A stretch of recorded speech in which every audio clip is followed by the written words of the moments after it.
샬롬, 6월 3일 수요일 하나님 나라를 시작하는 말씀 묵상 시간입니다. 하나님께서 오늘 우리에게 주시는 말씀은 고린도전서 1장 18절에서 31절까지 말씀인데요.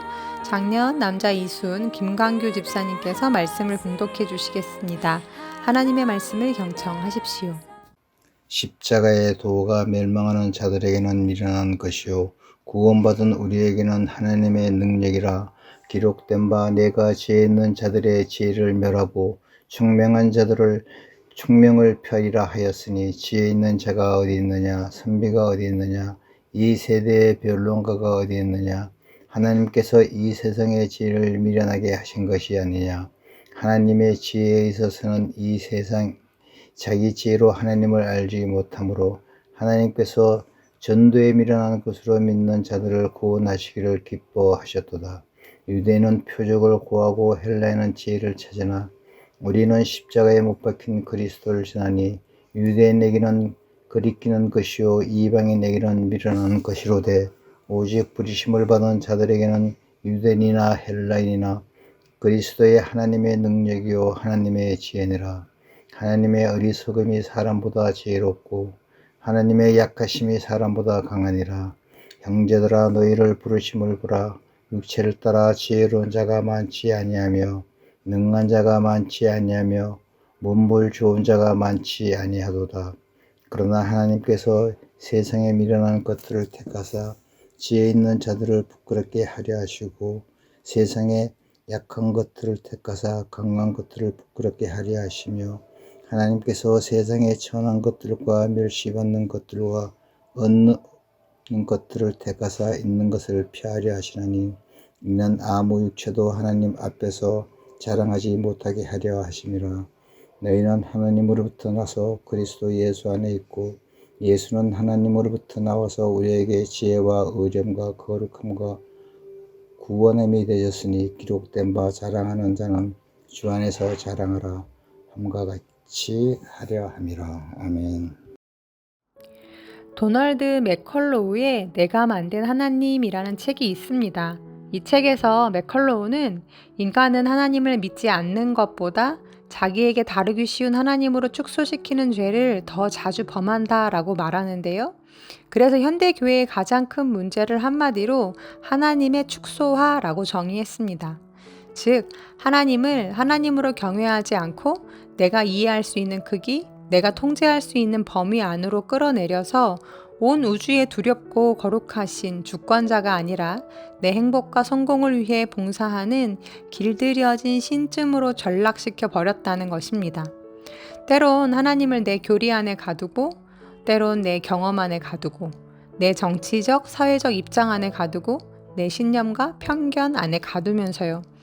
그래서 우리가 하나님을 믿을 때 가장 경계해야 할 자세는 어쩌면 불신앙이 아니라 믿음이라 착각하는 내 신념일지도 모르겠습니다.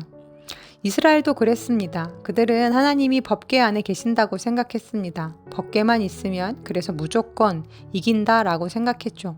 그래서 블레셋과의 전투에 앞서 법궤를 전쟁터로 가져옵니다.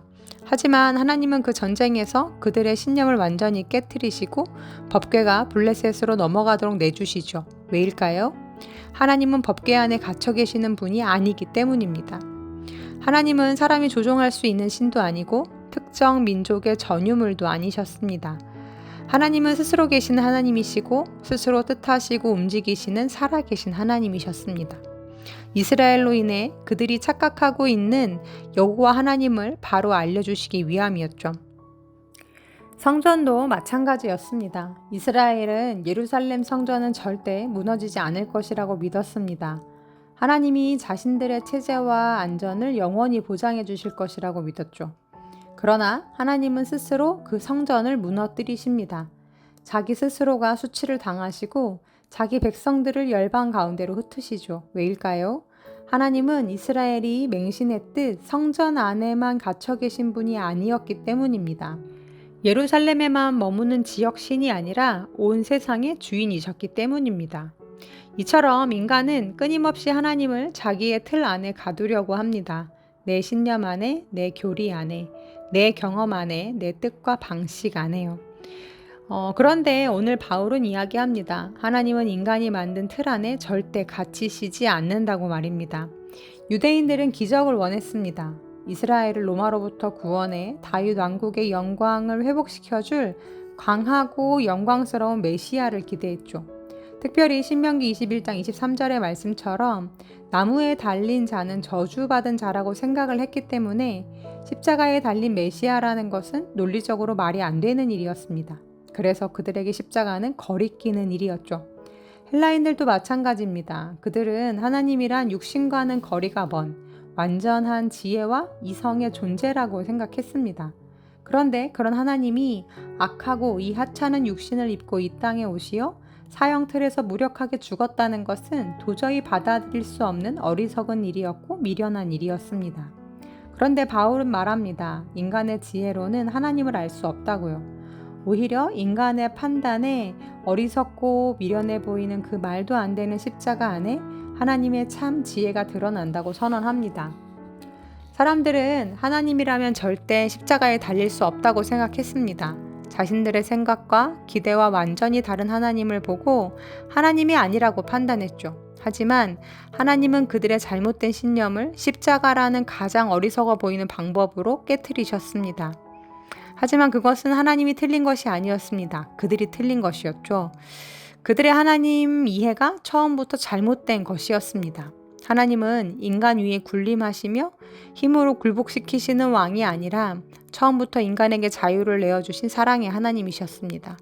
인간과 동떨어져 저 높은 곳에만 계신 분이 아니라 우리에게 스스로 알려주신 임마누엘이란 이름처럼 늘 우리와 함께 하시며 우리를 하나님의 형상대로 지으시고 우리의 몸과 혼과 영을 손수 빚으신 창조주 하나님이셨습니다. 그러니 하나님이 사람이 되신 것은 하나님의 격에 맞지 않는 일이 아니라 처음부터 우리를 사랑하신 그 하나님의 본심에 가장 합당한 일이었습니다. 십자가도 마찬가지입니다. 하나님이 약해서 십자가에 달리신 것이 아닙니다. 하나님이 무능해서 죽으신 것이 아닙니다. 오히려 십자가야말로 하나님이 어떤 분이신지를 우리에게 가장 분명하게 보여주는 자리요 도구였습니다. 군림하지 않고 사랑하시는 하나님, 우리를 위하시는 하나님, 스스로 고통당하시는 하나님, 끝까지 참고 견디며 기다리시는 하나님. 그러므로 십자가에 달리신 예수님이야말로 참 하나님이셨습니다. 예수님은 그렇게 하나님이 누구신지를 드러내시는 가장 완전한 계시였습니다. 사랑하는 우리 우신가족 여러분, 어쩌면 하나님을 가장 모르는 순간은 나는 안다 라고 확신하는 순간인지도 모르겠습니다.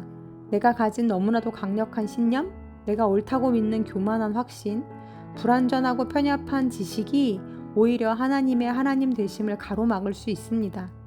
우리는 하나님을 믿는다 말하지만 사실은 내가 이해할 수 있는 범위 안에서 내 상식과 논리에 맞는 하나님만 받아들여 할 때가 많습니다.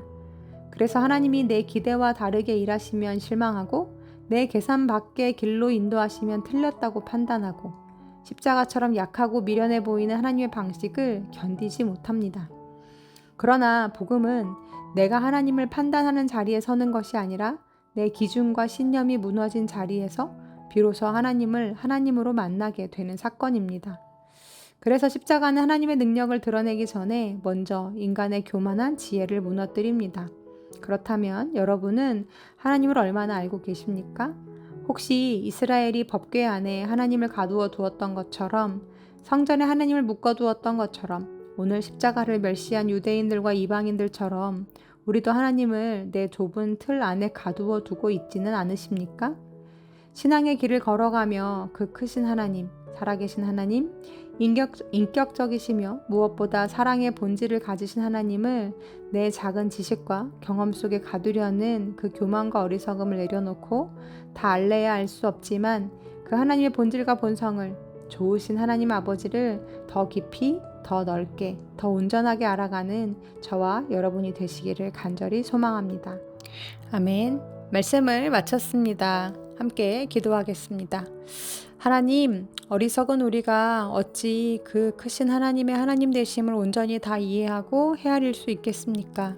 그래서 하나님 앞에서 우리가 가져야 할 마음과 자세는 겸손이겠다 싶습니다.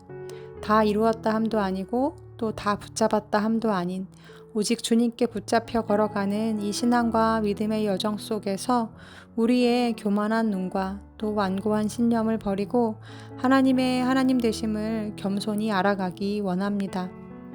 하나님을 함부로 재단하지 않게 하시고 자신의 참 본성을 드러내 주신 그 십자가의 은혜 앞으로 나아가 매일같이 하나님을 더 깊이 만나고 하나님을 더 깊이 알아가는 우리 우신 가족들 다 되게 하여 주옵소서. 예수님의 이름으로 기도합니다. 아멘. 이후로 함께 나눌 레마의 말씀 사연은 오늘 말씀을 봉독해 주신 김광규 집사님께서 보내주신 사연 함께 나눕니다. 안녕하세요. 장남 이순 김광규입니다. 용인으로 이사와서 2달쯤 되었을 때 이웃 주민 한 분을 처음 알게 되었습니다. 그분은 성품이 참 강한 것 같았고 서너 번 만나서 차도 마시고 운동도 같이 하며 지내던 중 부인이 치매를 앓고 있다는 걸 알게 되어 많이 안타까웠고 그렇게 1년쯤 지났을 때 간병의 스트레스로 인해 그분에게 뇌경색이 왔습니다. 마음 아프지만 어쩔 수 없이 부인을 요양원에 입소시키게 되었고 그 후부터 저는 수시로 그분 곁에서 함께 산책도 하고 대화도 나누면서 지내던 중 근래에 갑자기 종교 이야기를 꺼내셨습니다. 종교하고는 아주 거리가 먼 분이었기에 우선 가까운 교회로 다니시라 권면하고 그날 밤 한 영혼을 구원해 달라고 간절히 기도하는데 내 이웃을 내 몸과 같이 사랑하라 라는 말씀이 제 뇌리를 스치며 정신이 번쩍 들었습니다. 이제까지 나만 위해 잘못 살아온 것을 돌아보게 하시고 깨달음을 주시어 회개하게 하셨습니다. 이웃을 통해 저를 연단시키신 주님의 놀라운 사랑에 다시 한번 감사드리며 앞으로 이 말씀 부여잡고 건강이 허락하는 날까지 실천하는 삶 살겠노라 결심하고 주님께 더 가까이 가려 합니다. 또한 제게 건강을 허락해 주시고 가정에 행복을 주신 주님께 감사드리며 우신 성도 여러분에게도 감사드립니다. 함께 듣고 싶은 찬양 하나님께서 당신을 통해 추천합니다. 네, 이렇게 사연 보내와 주셨습니다. 하나님은 사랑이시기에 믿음은 사랑과 연결되어 있을 수밖에 없다는 생각이 드는데요. 그저 우리에게 주신 하나님의 하나의 실천 명령이 아니라 그분의 본질이자 그분의 뜻이며 우리 믿는 자들의 삶의 내용이요 방향성이어야 할 이 사랑, 하지만 참 이 어려운 사랑을 오늘도 하나님께 겸손히 구하며 우리 집사님과 함께 오늘 내가 할 수 있는 그리고 내가 사랑해야 하는 이들 곁에 하나님과 함께 사랑으로 머물러 있을 수 있는 하루가 되기를 간절히 소망해 봅니다. 그럼 집사님 추천해 주신 찬양 들으시면서 더 깊은 묵상 하시겠습니다.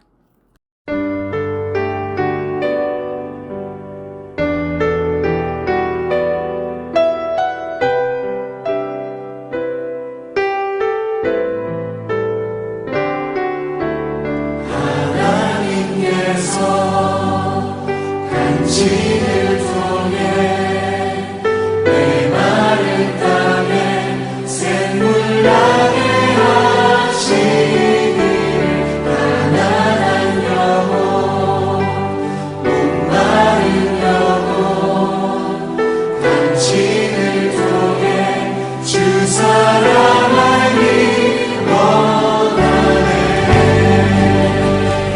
서로 격려하고 축복합시다.